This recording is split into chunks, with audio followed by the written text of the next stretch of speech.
Respected watchers, for this video, my topic is cell, the smallest structural and the functional unit of life.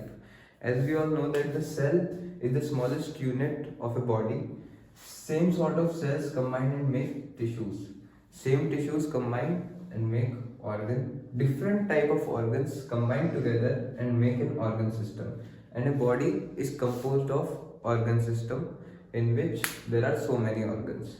Okay, now the organisms is of two type. Firstly, the unicellular organism and multicellular organism. Unicellular has a single cells and like amoeba and paramecium. Multicellular organisms are like me and you and cow, buffalo, dog as well. Now let's get on some notes special. Firstly, Robert Hooke. What he did was he discovered the dead cell.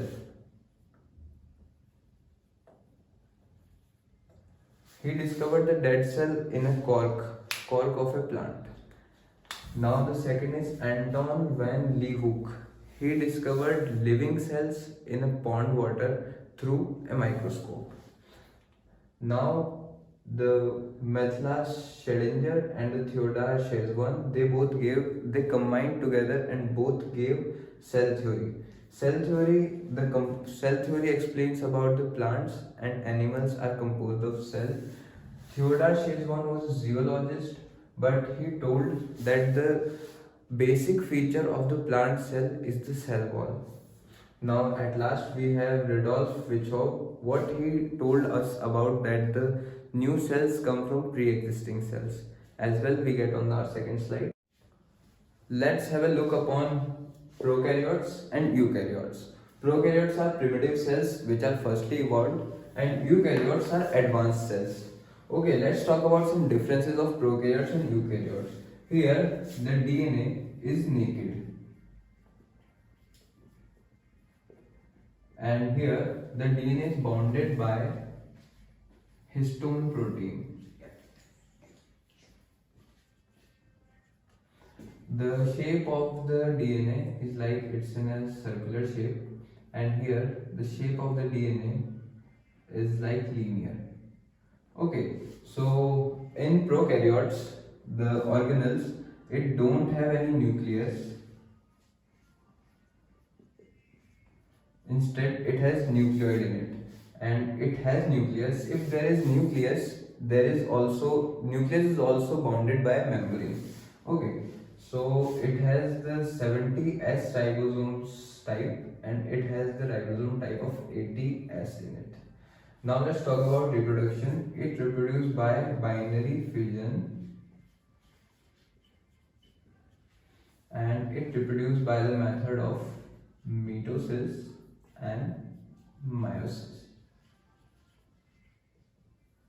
Okay, the average size of it is 1 to 5 micrometers, and here the average size is like 10 to 100 micrometers.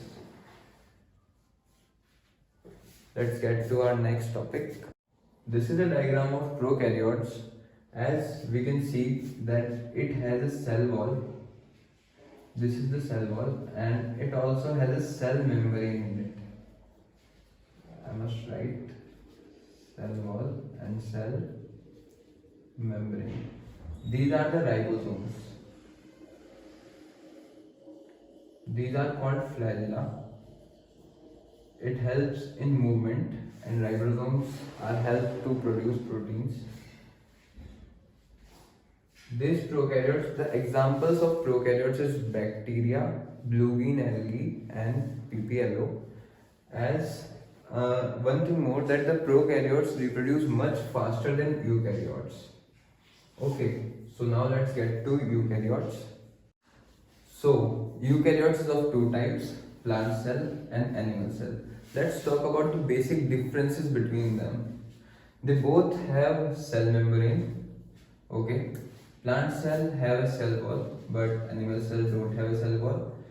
Plant cell have a chloroplast present in it and animal cell don't have. The main function of the chloroplast is that it helps the plant to create food with the help of sunlight. Means it creates food with the help of sunlight. Okay, it has centriole present in it. It don't have any centriole. Centriole is this part in the animal cell. Okay, so now let's talk about the basic same organelles of the plant cell and animal cell. They both have a nucleus.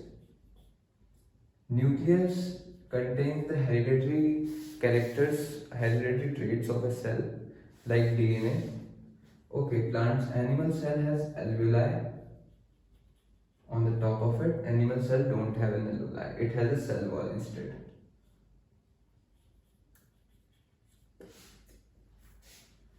Now from the nucleus there is a Golgi body connected to it. Golgi body is also known as Golgi apparatus. It also has a Golgi body.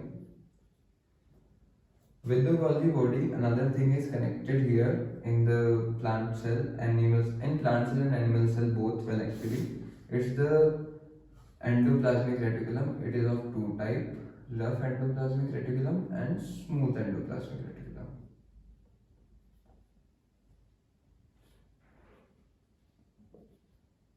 And SER. The main function of endoplasmic reticulum is that it transports the food.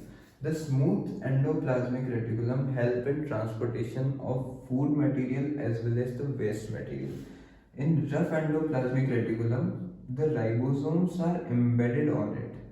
Okay, so what ribosomes do is that they synthesize the protein. So the endoplasmic reticulum, only the rough one synthesize the protein, and it also has ribosomes, free ribosomes floating here and there.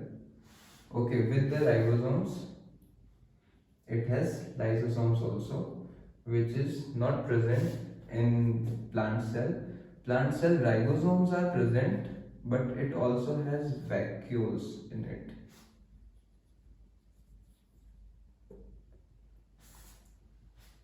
Now last is mitochondria. Mitochondria, as we know that the mitochondria is the powerhouse of the cell and it can be more than one in a cell. What mitochondria do is it generates ATP. ATP is the functional power unit for the plant cell and animal cell both. Now let's get to our next slide. Now let's have a look upon chromatin.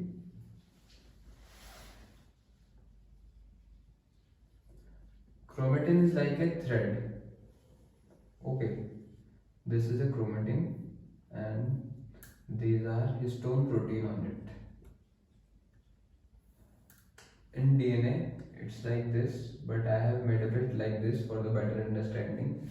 So what happened? This chromatin condenses and creates a chromosome.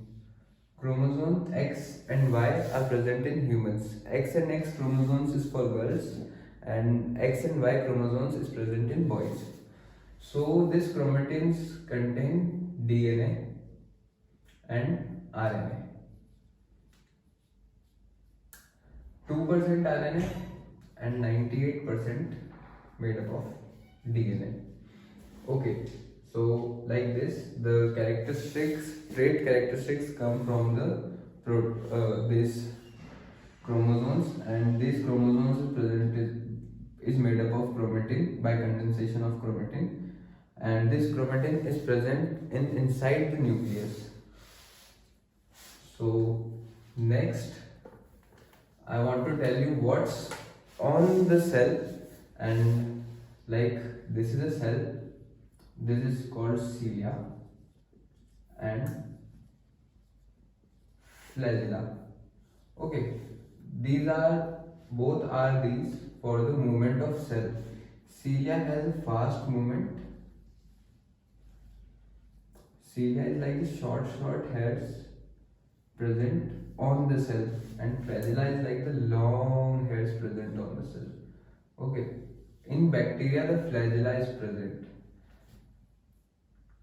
With the help of these cilia and flagella, the cell moves around the body. Cilia is for the fast movement, flagella is for the slow movement. So here I rest my video. Thank you so much.